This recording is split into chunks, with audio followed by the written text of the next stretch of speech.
Armored Core 6 is coming out on August 25th, and needless to say, we're all pretty excited to play a new game from Software's long-dormant franchise about giant mech suits smashing into each other. The Gamer's Eric Switzer got to travel to a super-secret Armored Core 6 event, where he got to get some hands-on experience with the game. But before we get to that, Eric also got to drive a giant freaking mech in real life, which is not something I thought you could do. Hell, this guy is a mech pilot and the CEO of a company that makes mechs. How do I get that job? I'm Jonathan Tippett. I'm the founder and CEO of Exosapien Technologies. I'm also the inventor of this machine and the chief test pilot, the unopposed world's best mech pilot. This machine has a long backstory, probably dating back over 15 years. It started as a personal passion project to create a real functional mech suit. I come from like a martial arts and mountain biking and snowboarding background, and I'm an engineer. I love robots and mechs and excavators and dune buggies and dinosaurs and sci-fi and aliens and District 9 and Avatar, and all of those things were kind of mixed in the crucible, possibly influenced by some trips to Burning Man, to inspire me to create something like this. And as you can see, Eric took to being a real-life mech warrior like a duck to water.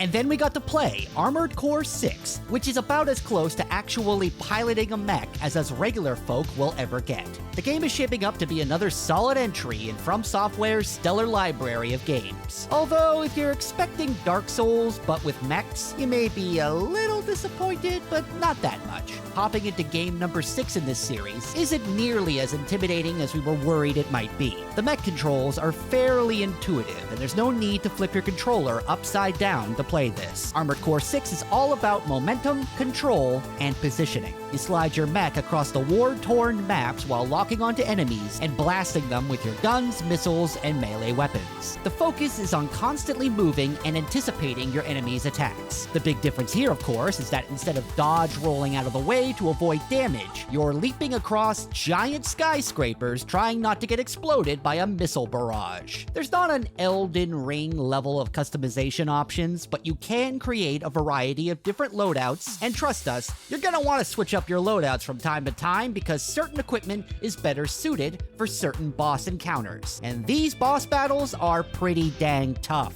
This is definitely not the kind of game that we've been getting from Software for the last decade or so, but that doesn't mean that it's not gonna be good. It's smooth, it's fast-paced, it still has that bleak tone and art style that we all know and love, and most importantly of all, it's still really hard. It's also coming out pretty soon, so we're looking forward to creating all kinds of weird mech combinations and blowing up things real good. For more gaming news and guides, check out TheGamer.com. Thanks for watching, and we'll see you next time.